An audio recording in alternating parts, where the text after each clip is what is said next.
In this guide, I'm going to show you how to fix a returned Cash App direct deposit.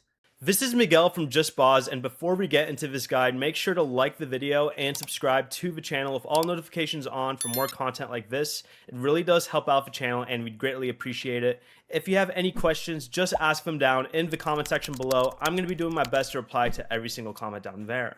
First, ask your employer or payroll provider for the return reason, because they are the sender and must usually resubmit the deposit. Go ahead and open Cash App, then tap on the Money tab in the bottom left, and then scroll all the way down and select Direct Deposit, and copy your current routing and account numbers.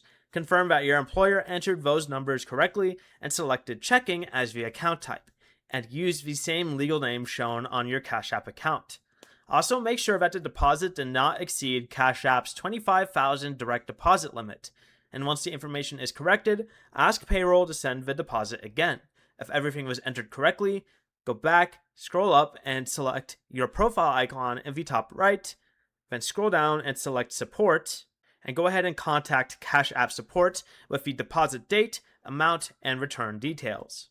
Before you leave, remember to like the video and subscribe to the channel with all notifications on for more content like this. It really does help out the channel and we'd greatly appreciate it. And if you did have any questions, just ask them down in the comment section below. I'm going to be doing my best to reply to every single comment down there. Peace.